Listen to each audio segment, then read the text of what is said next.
Bismillahirrahmanirrahim. Elhamdülillah. Vessalatu vesselamu ala Resulillah. Amma ba'd. Assalamu alaikum ve rahmetullahi ve berekatuh. Urmattуу eniler, kadırlуу apalar, ardактуу эже карындаштар, баарыңыздарга жараткан Алла Тааланын тынчтыгы, саламы, мээрими, ырайымы жана берекеси болсун. Баарыңыздардын талабыңыздарды Алла Таалам кадырлап, баарыбыздын күнөөлөрүбүздү Алла Таалам кечирип, жараткан Алла Таала берекелүү жашоо берсин, бактылуу жашоо берсин. Алла Таалам баарыңыздардан разы болсун. Үйдөгү жумуштарды кичине токтотуп, таштап келдиңиздер. Атайы бир Курандын бир аятын угайлы, пайгамбарыбыздын бир сөзүн угайлы, диндин сөзүн угайлы деп. Бул биздин жолугушубуз, бул иман мажлиси, илимдин мажлиси, бактылуулуктун мажлиси. Ошондуктан сөз башынан тартып аягына чейин кунт коюп угууңуздарды суранамын. Жана биз ушундай бир жакшы талап менен отурайлы, жакшы ниет кылып отурайлы. Кудай кааласа, иншаллах, айтылган сөздөргө амал кылганга ниет да кылайлы, аракет дагы кылайлы. Урматтуу энелер, эже карындаштар, ар бир эркек, ар бир аял бактылуу болгонду каалайт. Бактылуу болгонду каалайт. Ошо бактылуулуктун жолун пайгамбарыбыз саллаллаху алейхи ва саллям алып келген. Пайгамбарыбыз эркектерге да пайгамбар, аялдарга дагы пайгамбар. Пайгамбарыбыз эркектерге да үлгү, аялдарга дагы үлгү. Алла Таала Кур'ан-ы Кариминде айтат: кимде ким иман келтирип, ман амила салихан мин закарин ау унса ва хуа муъминун фаланухйяннаху хаятан тойиба. Ким жакшы амал кылса, эркек болсун, аял болсун, айырмасы жок, бирок имандуу болсун, жакшы амал кылды, иман менен биз аларга эң бактылуу жашоо беребиз деген. Эң жакшы бактылуу, эң таза жашоо беребиз деген. Фаланухйяннаху хаятан тойиба. Жараткан Алла субханаху ва таала бул жерде эркекпи, аялбы ажыратпастан туруп айткан. Ошондуктан кандай эле ар бир эркектен Алла Таала кабырда 3 суроо берип, ахиретте 8 суроо бергендей, аялдан дагы ошо 3 суроо болот. Аялдан дагы: робуң ким, динин кайсы, пайгамбарың ким, өмүрдү кайка өткөрдүң, жаштыкты кайка сарптадың, кайдан таап кийиндиң, кайдан таап балаңы бактың, ахир кайда сарптадың, билгениңе жараша канча амал кылдың деген 8 суроо бар. Ар бир эркектен, ар бир аялдан сурайт Алла субханаху ва таала.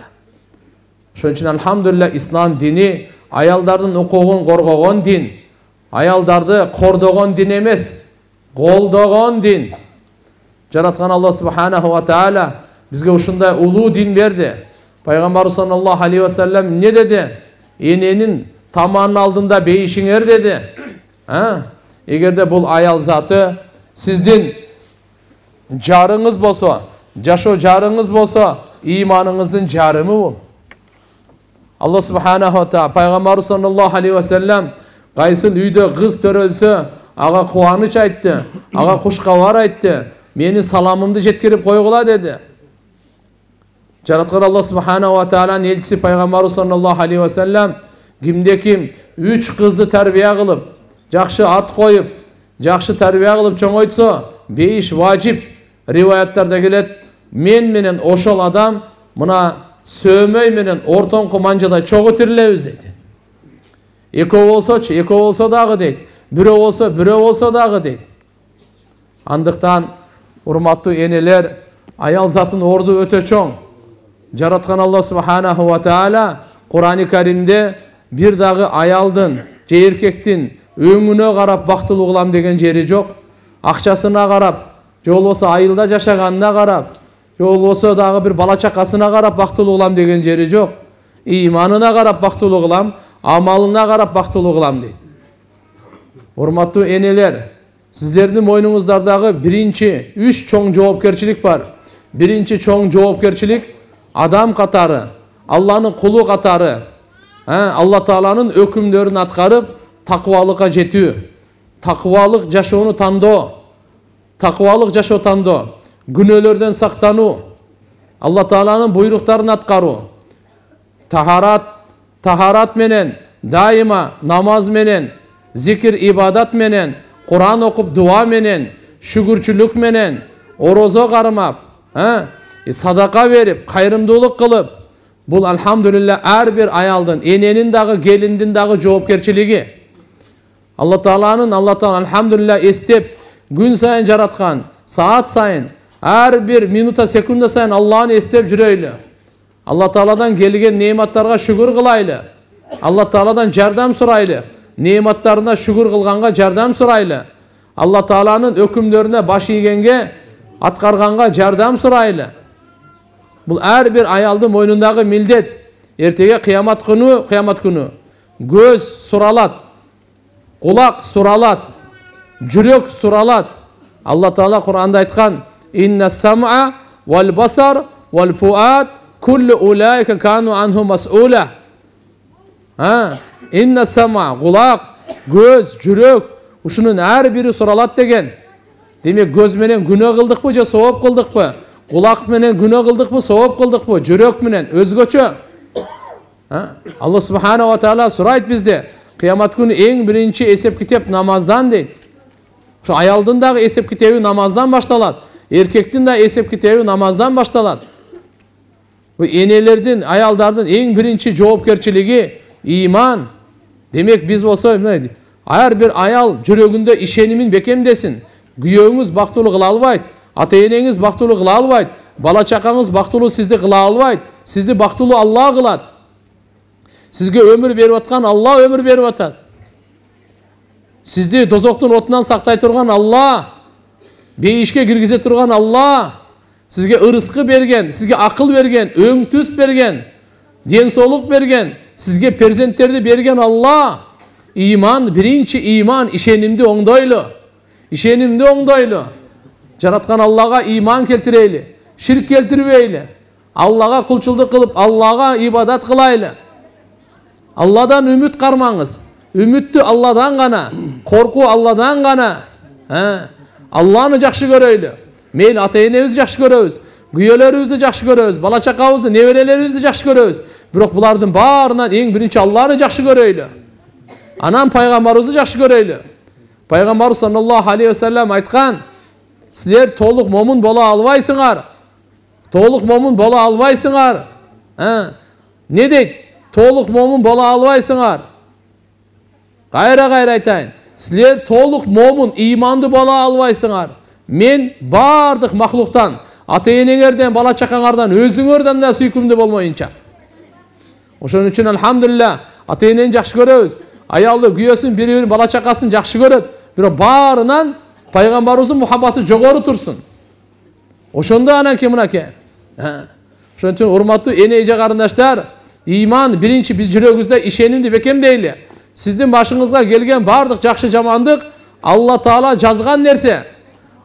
Алла Таала жазган нерсе гана биздин башыбызга келет. Жамандыгы, кыйынчылыгы келсе, сабыр кылайлы. Сабырдын сыноосу буга бейиш берилет. Жакшылык келсе, жеңилдик келсе, шүгүр кылайлы. Буга шүгүргө да Алла Субхана ва Таала бейиш берет. Биздин жашообуз сабыр менен шүгүрдүн ортосунда болсун. Адам кеде ооруйт, кеде ден соолукта болот, кеде кыжалат болот, кеде курсанчылык болот, кеде жоготуу болот, кеде машалла перзенттүү болот, бар болот, жок болот. Ушунун бардыгын Алла Таала сынайт. Ар бир аялды күн сайын сынайт Алла Таала.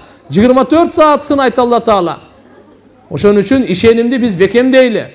Периштелерге ишеним, пайгамбарларга ишеним, асмандан түшкөн китептерге ишеним, тагдырга ишеним, кыямат күнгө ишеним.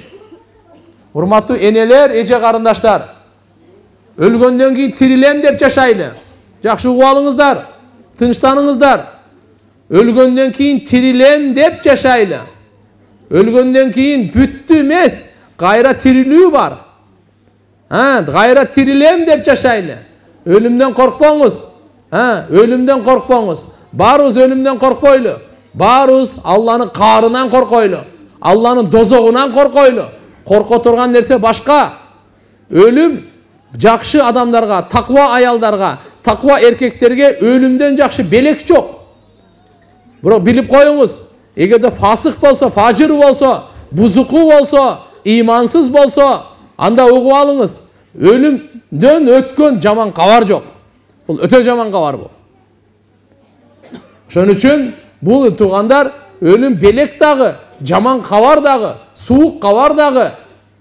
Бул бирок бушу менен иш бүтпөйт, билип коюң. Түбөлүктүү бейиште, түбөлүктүү дозоктун чечими болот. Алла Таала ар бир сөзүбүзгө, ар бир көзүбүздүн кыймал аракетине, укканыбызга, ар бир сөздү сүйлөдүңүзбү, уктуңузбу, кыямат күнү жообу бар.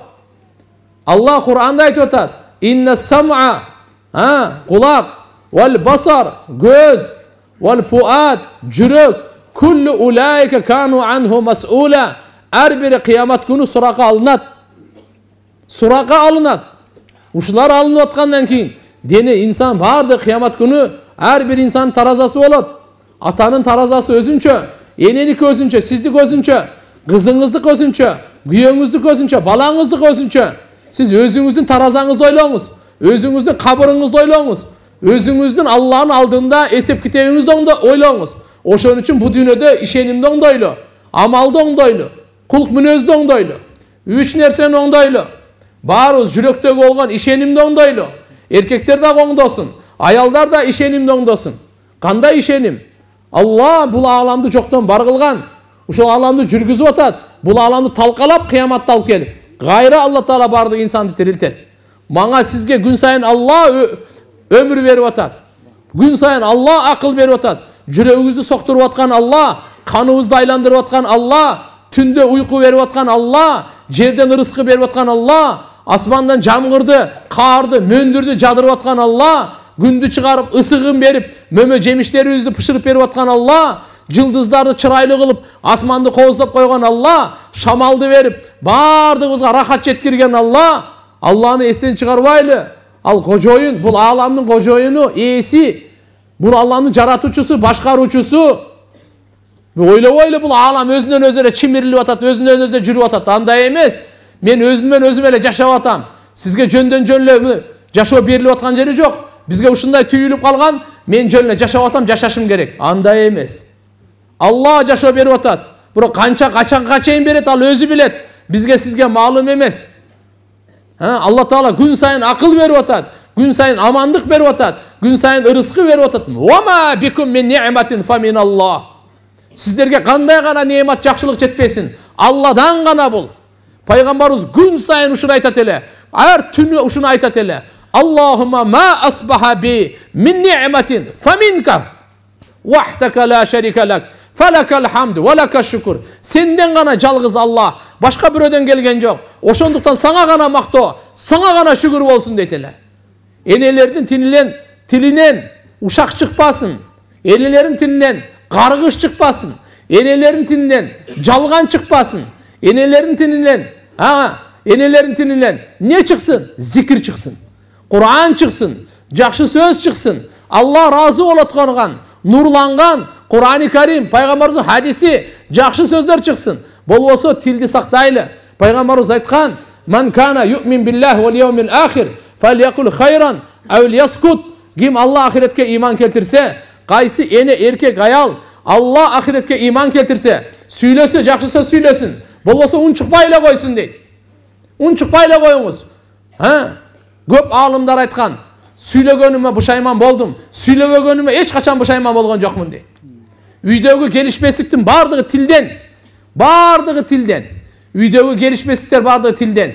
Tildi тартканда үйдө тополоң болбойт эле, талак берилбейт эле, каргабайт эле, жаман болбойт эле. Пайгамбарыбыз айткан: адамдын бардык денеси, башы, көзү, кулагы, колу, путу бардыгы тилге кайрылат экен күн сайын. Тил, сен түз бол дейт. Биз дагы жакшы болобуз, түз болобуз дейт. Сен кыйшыйсаң, биз дагы кыйшыябыз дейт экен.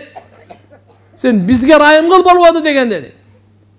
Şunun için inşallah karap durup Peygamber sallallahu aleyhi ve sellem tildi Allah'ın nematı, Allah'ın amanatı, til menen kayntip beyişti kuruş gerek jolunu aytkan. Siz kaçan la ilahe illallah dediniz mi? Beyişinizge bir darak tigilet. Subhanallah dediniz mi? Beyişinizge bir darak tigilet. Allahu akbar dediniz mi? Beyişinizge bir darak digilet. La ilahe la havle ve la kuvvete illa billah dediniz mi? Beyişinizge bir darak digilet. Kabırınız nurlanat. Kança zikir kılsanız oşonçalık kabır nurlanat. Oşonçalık beyişte daraktar digilet. Bu subhanallah elhamdülillah cermenin asmandın ortasında meykinlikti tolturat. Soğuğu uşunçalık.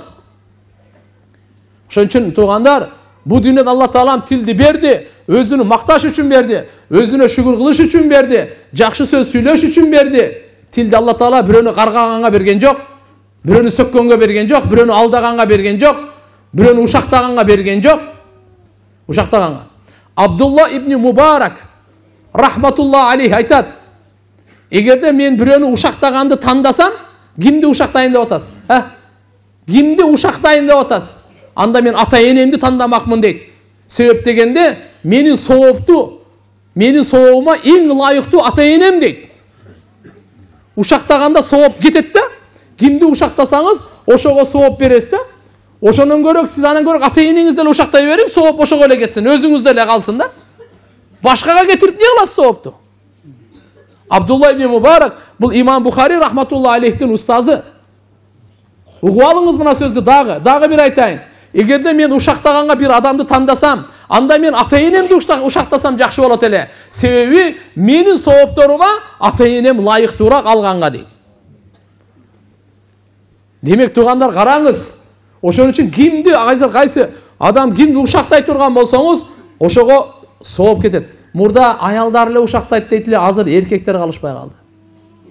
Эркектер өтүп кетсе кетет, бирок калбай эле калды. Аркасынан калбай эле. Бирок бул эркекке дагы арам, аялга дагы арам. Буну гыйбат деп коет. Жүрөктөрдө, балдызын, кошуна кошунасын, бажа бажасын, ага, ини, эже, карындаш, сиңдисин бардыгын. Биздин тилибизден ушак чыксын эмесин? Биздин тилибизден зикир чыксын, шүгүр чыксын, аркасынан жакшы сөз сүйлөйлү. Пайгамбарыбыздын жолдомосун кармайлы, бактылуу болобуз. Тилибизди сактайлы. Эртеге кыямат күнү ушуга жооп бере турган күн келет. Ошондо кимди ушактаган жоксузбу? Жооп бербейсиз, бүттү. Ушактасаңыз соопту ошого бересиз.